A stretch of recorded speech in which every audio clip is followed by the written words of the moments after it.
राहुरी कारखाना सुरू करायचा असेल तर तनपुरेंना सत्ताधारी गटात प्रवेश करावा लागेल असं भाकीत सर्वात अगोदर अहिल्यानगर लाईव्ह 24 ने मांडलं होतं। कारखाना निवडणुकीत आम्ही व्यक्त केलेल्या अपेक्षेप्रमाणे तनपुरे गटाने बाजी मारली। हा कारखाना अवसायनात निघण्याची कारणे व तो सुरू करण्यासाठी आता करावे लागणारे प्रयत्न आम्ही मांडले होते। आम्ही ज्या शक्यता मांडल्या होत्या अगदी तसंच होतंय।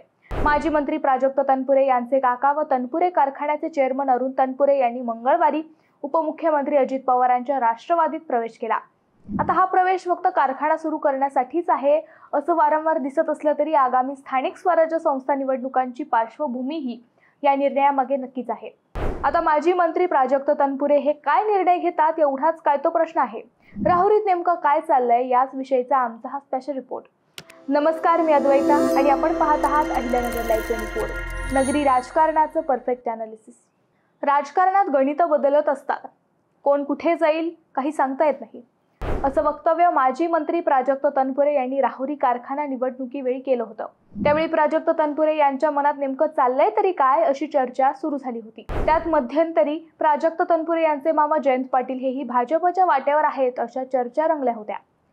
मामा भाच्याचे भविष्य पाहता पाटील व तनपुरे हे दोघेही सत्ताधारी पक्षात सहभागी होतील अशी शक्यता अहिल्यानगर लाईव्ह 24 ने सर्वात अगोदर मांडली होती।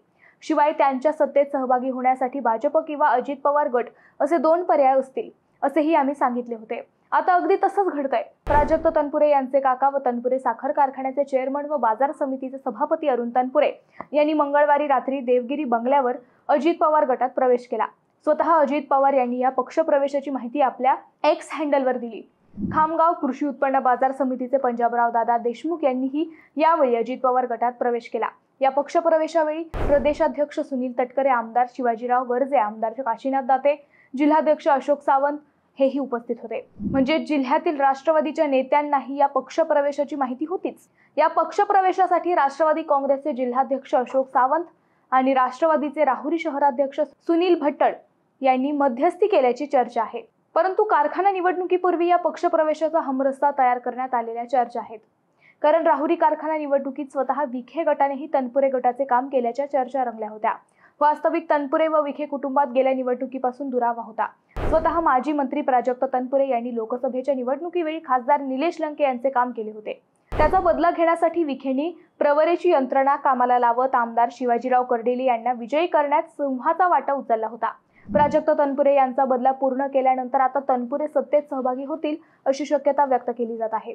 त्यातच तनपुरे कारखाना पुन्हा तनपुरे यांच्या ताब्यात आल्यावर तो सुरू करण्यासाठी सत्ताधारी गटात येण्याशिवाय पर्याय नव्हता।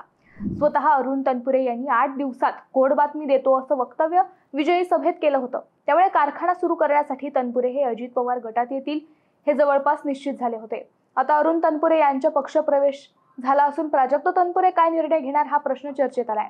पुढील आठवड्यात कदाचित अजित पवार राहुरीला येतील अशी शक्यता सांगितली जात आहे। त्यावेळी अरुण तनपुरे यांचे कार्यकर्ते राष्ट्रवादीत प्रवेश करतील असे नियोजन केले जात असल्याच्या चर्चा आहेत। याच कार्यक्रमात कदाचित माजी मंत्री प्राजक्त तनपुरे हेही अजित पवार गटात येतील असेही काहींचे म्हणणे आहे। परंतु तसे होईल का हा सगळ्यात महत्त्वाचा प्रश्न आहे। कारण गेल्याच आठवड्यात स्वतः शरद पवार यांनी राहुरीत येत तनपुरे कुटुंबियांची भेट घेतली होती। त्या भेटीनंतर तनपुरे यांनी भाजप विरोधात जाहीर वक्तव्य केलं होतं। नाशिकचे नेते सुधाकर बसगुजर यांच्या भाजप प्रवेशावर टीका केली होती। त्यामुळे मामा जयंत पाटील यांच्या भाजप प्रवेशाच्या चर्चा होत असल्या तरी भाचे प्राजक्त तनपुरे भाजपमध्ये जाणार नाहीत हे स्पष्ट झाले होते। परंतु राहुरी कारखाना सुरू करण्यासाठी व आगामी स्थानिक स्वराज्य संस्था निवडणूक डोळ्यासमोर ठेवून प्राजक्त तनपुरे हे अजित पवार गटात येतील अशी शक्यता व्यक्त केली जात आहे।